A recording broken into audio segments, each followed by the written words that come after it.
Hey boys, welcome to my instructional video for your Sacraments class.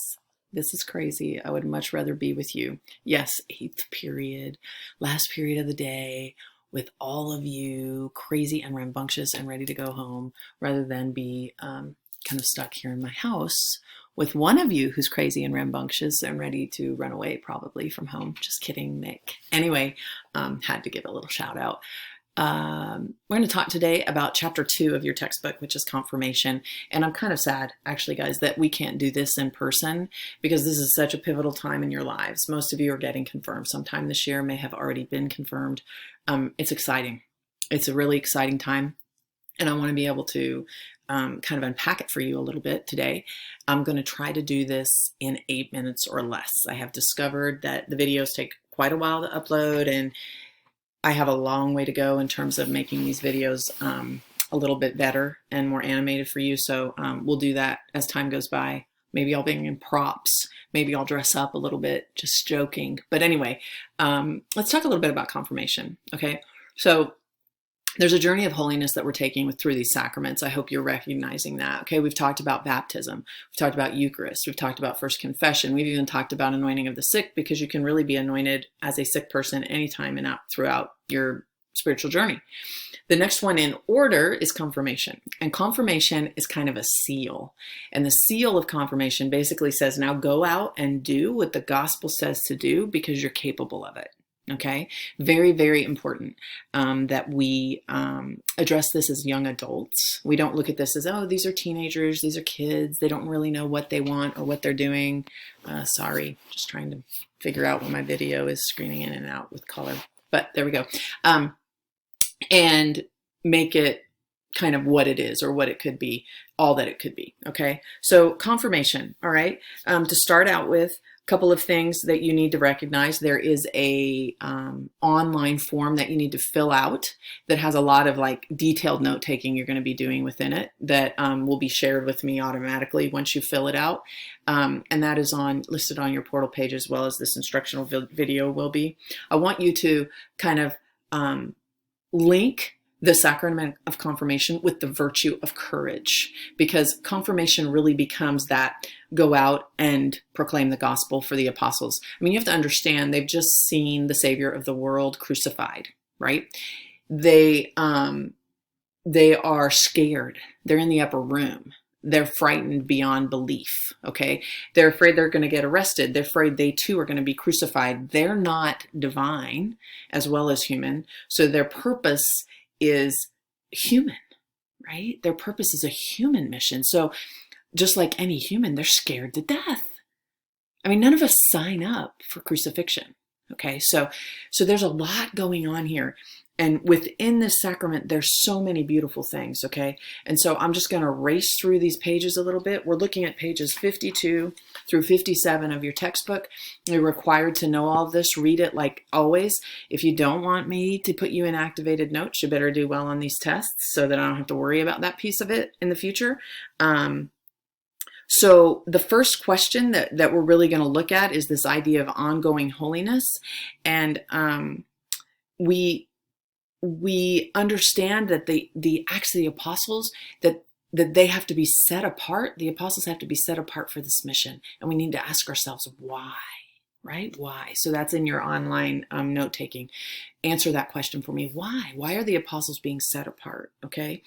And this concept of the courage we need being supernatural, right? Infused in us, sealed within us, okay? Then moving on to page 53, we have the Old Testament typology.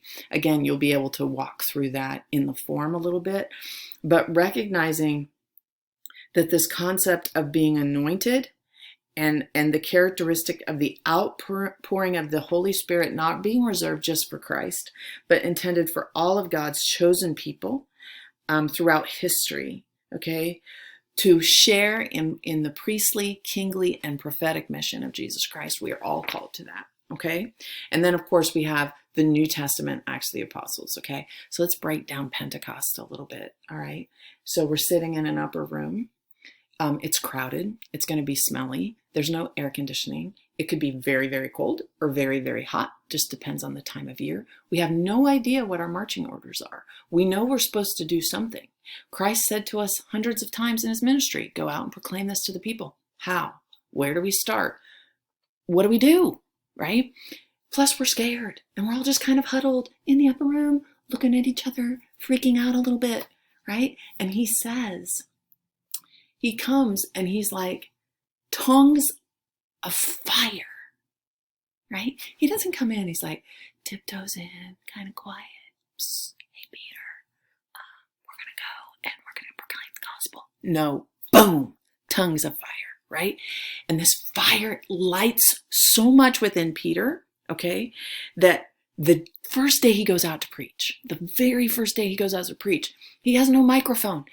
It's again, very hot or very cold. He's got thousands of people sitting there, okay? At the time, they're only counting the men, right?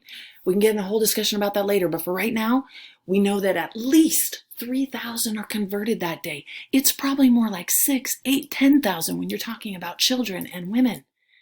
Because of the inspired words of Peter. What changed from him being the detractor, the denier, I don't know Jesus, to not only do I know him, but I'm going to give him to you in this very real way, right? And I'm going to preach him until my death, okay? Very important that we understand that the shift takes place within us, okay? A recognition of why do we spread out this journey of holiness in sacramental reception, okay? So if an adult comes into the church, they typically receive their sacraments all at once. It's not necessary, but it is the typical protocol, right? They'll get baptized, they'll have their first communion and first confession, and they will get confirmed, okay? All at once. And that's usually done at the Easter Triduum on Holy Saturday. By the way, we are in an unprecedented time, guys. They're canceling Mass. I can't get my Jesus. I was thinking about driving over to my parish and just sitting outside of the chapel. It's like a huge tabernacle, right? I think I might do that. I'm going a little nuts. Okay, so anyway, back to, so why do we spread out the sacraments otherwise? Like, it's certainly okay and reasonable to receive them still kind of all at once. You get baptized and then receive the other three together. Eucharist, confession, and confirmation could be received at the age of reason. Some dioceses do that. I have a niece, actually, who that's what happened with her. She received all of those sacraments at the same time. She lives out in Phoenix, Arizona. All right. So, I mean, it can happen that you're doing, but why does it make sense to spread it out? Answer it in the Google Doc. Make sure you do your work. Don't upset me. Okay. The sacrament of confirmation itself, like what is it and how does it unfold? I need you to read pages 56 and 57, but I want you to pay particular attention to the effects of confirmation, okay? And how should those effects be visible in my life, okay? So I know that was super fast, and typically I would ask you a question, you would answer, and we would chat, and then we would get off on a tangent, and that's what's fun about Miss Bones' class, but because we can't do that, we're going to do this instead. A couple of things, guys. Please be praying for everyone. Pray for your families. Pray for those close to you. Make extra sacrifices. This is happening in Lent. It is a great time just to bone up on sacrifices, right? Just to really get hardcore with the sacrifices and really offer them up for something big and beautiful, okay? Also, make sure that you're keeping up with your online classes and that you are being responsible, helping your families out as much as possible, taking the little guys outside, anything you can do to help, and keeping yourself well rested, washing your hands a lot, doing everything you need to do. But most importantly, guys, connect with Jesus, right? I'm going to try tonight or tomorrow to post another announcement video thing that I've been trying to post. In that one, I'll probably start with prayer and kind of guide us through a little bit of meditation about these crazy times we're living in. We're in an unprecedented time in history. There's no historical significance for canceling Mass, because even if you look back at the time of the plague or whatever, the reception of the Eucharist was totally different back then. There's just no historical premise. So we're living in this unprecedented time where Christ is asking us to dig in with him, to pull out that Bible, to dive into the Word, and to be close and connected with Jesus. Okay. So I know I cut off there for a second. Sorry about that. I love you all. I miss you. And yeah, pray for the Bone family too. Okay. Have a great day. Bye.